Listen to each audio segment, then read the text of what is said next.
हाँ जी दोस्तों नमस्कार। स्टडी हंगर्स पर आपका बहुत-बहुत स्वागत है। आशा करता हूँ आप सभी बहुत अच्छे होंगे और अपनी तैयारी को एक नई दिशा दे रहे होंगे।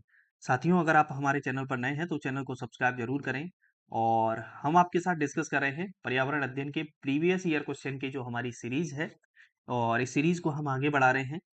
चलिए स्टार्ट करते हैं आज के इस वीडियो को और सबसे पहला क्वेश्चन है हमारा वायुमंडल का सबसे निचला क्षेत्र क्या कहलाता है? तो हमारा जो एटमॉस्फेयर है, वायुमंडल है, इसमें सबसे निचली जो परत है, वो कौन-सी कहलाती है? क्षोभ मंडल, समताप मंडल, थर्मोस्फियर, मेसोस्फियर, ठीक है? तो वायुमंडल की जो सबसे निचला क्षेत्र यानी कि निचली जो परत कहलाती है, वह कहलाती है आपकी क्षोभ मंडल, ठीक है? तो ए आपका इसका ऑप्शन आंसर हो जाएगा। अब हम बात करें जो हमारा वायुमंडल है, तो देखिए वायुमंडल में पृथ्वी से ऊपर की ओर बात करेंगे, तो सबसे पहले आपको मिलेगी क्षोभ मंडल, क्षोभ मंडल के बाद होता है समताप मंडल, फिर है मध्य मंडल, फिर आयन मंडल और अंतिम है बाह्य मंडल यानी कि एक्सोस्फीयर, ठीक है? तो याद रखें इसका जो क्रम रहेगा वो पृथ्वी से ऊपर की ओर रहेगा। तो क्षोभ मंडल के बाद समताप मंडल, फिर मध्य मंडल, उसके बाद आयन मंडल और फिर अंतिम है बाह्य मंडल। ठीक है, इसको आप अच्छे से देखें और अच्छे से याद रखें। चलिए अगला क्वेश्चन है वर्ष के दौरान एक शिक्षक के लिए सबसे महत्वपूर्ण संदर्भ और दस्तावेज क्या है? पूरे साल भर के दौरान एक टीचर के लिए सबसे इम्पोर्टेंट चीज क्या रहेगी? लंच ब्रेक का समय, सभा कार्यक्रम, स्कूल का टाइम टेबल, अनौपचारिक कर्मचारी बैठक। तो देखिए ये चार ऑप्शन हैं, इनमें से सबसे सटीक जो आंसर निकल के आ रहा है मतलब टीचर के लिए सबसे इंपॉर्टेंट चीज जो रहेगी वो रहेगी स्कूल का टाइम टेबल यानी कि सी आपका इसका आंसर हो जाएगा। अगला है क्या अन्य शिक्षण विधियों के साथ मिलाकर आप जो टीचिंग मेथड यूज कर रहे हो क्या उनके साथ मिलाकर परिचर्चा का उपयोग किया जा सकता है, डिस्कशन का यूज किया जा सकता है? हाँ, क्योंकि यह अधिक प्रभावी होगा। नहीं, क्योंकि यह प्रभावी नहीं होगा। नहीं, क्योंकि इससे उत्पादकता में कमी आएगी। नहीं, क्योंकि यह अराजकता पैदा करेगा। नहीं, ऐसा कुछ भी नहीं है। अगर आप कोई भी टीचिंग मेथड यूज़ कर रहे हो, उनके साथ डिस्कशन यूज़ करते हो, तो कोई दिक्कत नहीं आएगी। हाँ, क्योंकि यह अधिक प्रभावी होगा, ना कि नेगेटिव रखेगा। ठीक है?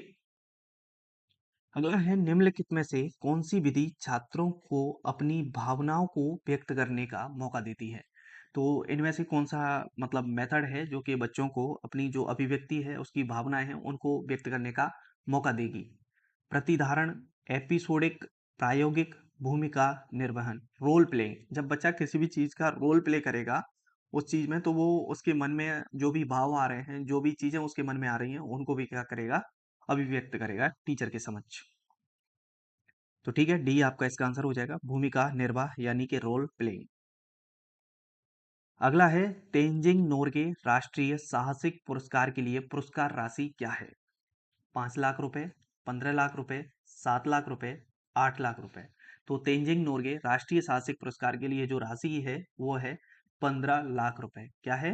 15 लाख रुपए। याद रखें तेंजिंग नोरगे राष्ट्रीय साहसिक पुरस्कार में 15 लाख रुपए दिए जाते हैं, कांस्य की प्रतिमा दी जाती है और एक ब्लेजर भी दिया जाता है। एक आधिकारिक टेबल टेनिस मैच के दौरान, ठीक है, तो टेबल टेनिस जो मैच होता है उसके दौरान एक खिलाड़ी के पास दो गेम के बीच कितने मिनट का ब्रेक मिलता है? 1 मिनट का, 2 मिनट, 3 मिनट और 4 मिनट। तो टेबल टेनिस गेम के दौरान यानी कि दो गेम के बीच खिलाड़ी को अधिकतम जो मिलता है वो कितना? 1 मिनट का गेम ब्रेक मिलता है, ठीक है। अब एक चीज आप यहाँ पर देख पा रहे हो तो नोटिस करिए कि देखिए कई कई शिफ्ट ऐसी हुई मतलब इसकी टीचिंग की आपके एग्जाम्स की कई कई शिफ्ट ऐसी हुई हैं जिनमें क्वेश्चंस ईवीएस की जगह करंट के और ज्योग्राफी के क्वेश्चंस बहुत देखने को मिले हैं, ठीक है। तो मैं जैसा कि हर बार आपसे यही चर्चा करता हूँ कि जो पुराना पैटर्न है तो उसको वो बिल्कुल फॉलो नहीं करता। वो आपसे चारों दिशाओं से क्वेश्चन पूछता है, कहीं से भी कुछ भी क्वेश्चन आपसे पुटअप करता है। तो आप ये प्रीवियस ईयर क्वेश्चन जो लगा रहे हैं ये आपके लिए बहुत हेल्पफुल होंगे और आपको पता रहेगा कि हमें जो तैयारी करनी है वो किस तरीके से करनी है। एक स्ट्रैटेजी वीडियो भी मैं आपके लिए 1-2 दिन में लेकर आने वाला हूँ जिसमें मैं कंप्लीट बताऊंगा कि आप किस तरीके से पढ़ें और क्या-क्या चीजें पढ़ें। चलिए अगला है आगरा में ताज उत्सव किस महीने में मनाया जाता है? आगरा में ताजमहल है आपको पता भी है, ठीक है, और ये जो है ताज उत्सव तो वो किस महीने में मनाया जाता है? नवंबर, सितंबर, फरवरी, जनवरी। तो किस महीने में मनाया जाता है? फरवरी में मनाया जाता है। आगरा में जो ताज उत्सव मनाया जाता है वो किस महीने मनाया जाता है? फरवरी में मनाया जाता है। सी आपका इसका आंसर हो जाएगा। अगला है खाद नियमित अंतराल पर करनी चाहिए अन्यथा पौधे बन जाते हैं। कमजोर, उत्पादक, मजबूत, लंबे। अगर आप नियमित अंतराल पर मतलब एक फिक्स गैप पर पेड़ों में जो है वो खाद नहीं डाल रहे हैं तो जो पेड़ है वो क्या हो जाएंगे? कमजोर हो जाते हैं। कैसे हो जाते हैं? कमजोर हो जाते हैं, वीक हो जाते हैं। ठीक है, चलिए अगला क्वेश्चन है एक बिंदु से आने वाले जल प्रदूषण को कहते हैं? एकल बिंदु प्रदूषण, बिंदु स्रोत प्रदूषण, चरम प्रदूषण, प्रत्यक्ष प्रदूषण। तो एक बिंदु से जो प्रदूषण आता है मतलब जल प्रदूषण आता है उसे कहते हैं बिंदु स्रोत प्रदूषण यानी कि पॉइंट सोर्स पॉल्यूशन। ठीक है, अगला है राजस्थान का कौन सा समुदाय प्रकृति संरक्षण के लिए प्रसिद्ध है? ठीक है, तो बंजारा, जैन, राजपूत, बिश्नोई। तो बिश्नोई जो वहाँ का समुदाय है विशेषतः तो वो क्या करता है पर्यावरण संरक्षण के लिए मतलब कार्य करता है ये। और आपने नाम सुना होगा चिपको आंदोलन में मुख्य भूमिका निभाई थी अमृता बिश्नोई ने। ठीक है, हमने इस क्वेश्चन को आपने अगर वो हमारी जो सीरीज है ईवीएस क्वेश्चन वाली अगर उस सीरीज को आपने देखा होगा मतलब जिसमें हम पाठ्य पुस्तक जो डिस्कस कर रहे हैं आपके साथ कक्षा 3, 4, 5 की वहां पर भी ये नाम आया था। ठीक है, और वहां पर इन्होंने जो वृक्ष थे वो खेजड़ी के वृक्षों को बचाने के लिए एक अहम योगदान चला था। ठीक है, चिपको आंदोलन चला था और ये अमृता बिश्नोई अहम भूमिका निभाई थी। और बिश्नोई जो समुदाय है वह प्रकृति संरक्षण के लिए राजस्थान में क्या करता है? कार्य करता है और ये खेजड़ी के वृक्ष की पूजा करते हैं। अगला है जर्दी या पीला प्रोटीन अंडे के तरल वजन का लगभग कितना प्रतिशत बनाता है? ठीक है, 12%, 22%, 43 और 33। तो जो पीला यॉक होता है अंडे में वो 33% रहता है। ठीक है, तो 33% इसका डी आपका आंसर हो जाएगा। अगला है भारत में कृषि उत्पाद की गुणवत्ता सुनिश्चित करने के लिए प्रमाणीकरण मार्क। तो देखिए आपने देखा होगा हर चीज के लिए मार्क बनाए गए हैं। ठीक है, तो कृषि के जो उत्पाद हैं उनकी गुणवत्ता सुनिश्चित करने के लिए जो मार्क है वो क्या है? अमूल, एगमार्क, आईएसआई, सांची। तो एगमार्क यूज किया जाता है। ठीक है, याद रखें बी आपका आंसर हो जाएगा। अगला है अमेरिकी भौतिक विज्ञानी भूकंप विज्ञानी जिन्होंने भूकंप की तीव्रता मापने के लिए रिक्टर स्केल विकसित किया। ठीक है, तो याद रखें भूकंप की तीव्रता मापने के लिए कौन सी स्केल उपयोग की जाती है? तो रिक्टर स्केल उपयोग की जाती है। तो रिक्टर स्केल जो मन मतलब जिन्होंने बनाई वो कौन थे? William Richter, Charles Richter, Antonie van Leeuwenhoek, Robert Brown. तो इनका नाम था चार्ल्स रिक्टर। कौन थे? चार्ल्स रिक्टर, याद रखें आप। अगला है भूतापीय ऊर्जा कहाँ से प्राप्त होती है? यानी कि जियो थर्मल एनर्जी कहाँ से रिसीव्ड होती है? लकड़ी जलाने से, जमीन के नीचे से, प्राकृतिक गैस के रूप में, सूरज की रोशनी से। तो जियो थर्मल एनर्जी जो हमें प्राप्त होती है वो जमीन के नीचे से प्राप्त होती है। कहाँ से प्राप्त होती है? जमीन के नीचे से। यानी कि भूतापीय ऊर्जा जिसका अर्थ है पृथ्वी की गर्मी पृथ्वी के आंतरिक भाग से प्राप्त होती है। अगला क्वेश्चन है उष्ण कटिबंधीय क्षेत्र में सबसे बुरा प्राकृतिक खतरा है?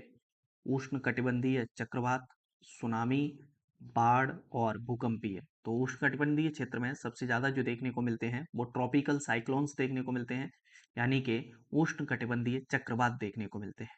ठीक है, अगला क्वेश्चन है सीएनजी का पूरा रूप है? सीएनजी का फुल फॉर्म पूछा जा रहा है आपसे। Common national gas, compressed natural gas, common natural gas और फिर है आपका सर्टिफाइड नेचुरल गैस। तो सीएनजी का जो फुल फॉर्म है वो होता है बी आपका आंसर हो जाएगा कंप्रेस्ड नेचुरल गैस। ठीक है, तो सीएनजी की फुल फॉर्म तो आपको पता चल गई लेकिन पूछ लेगा इसको आपको हिंदी में।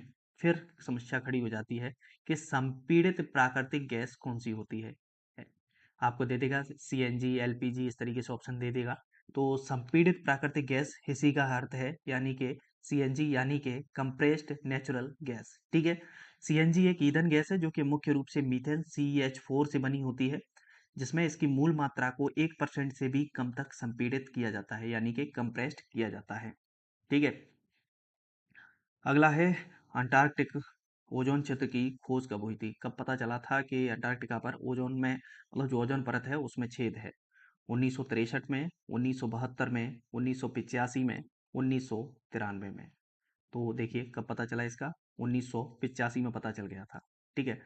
अंटार्कटिक ओजोन परत क्षेत्र की आधिकारिक खोज की घोषणा मई 1985 में ब्रिटिश अंटार्कटिक सर्वेक्षण के वैज्ञानिकों जो फरमान ब्रायन गार्डिनर और जोनाथिन संकलिन द्वारा नेचर पत्रिका में प्रकाशित एक पेपर में की गई थी। ठीक है। तो चलिए ये थे कुछ महत्वपूर्ण प्रश्न। वीडियो को पसंद आया हो तो वीडियो को लाइक भी करें, दोस्तों के साथ शेयर करें। ठीक है। और जो भी साथी चयन परीक्षा की तैयारी कर रहे हैं उनके साथ चैनल को आप शेयर भी करें। चलिए फिर मुलाकात करेंगे अगली वीडियो में। जब तक आप सभी अपना ख्याल रखें। जय हिंद, जय भारत।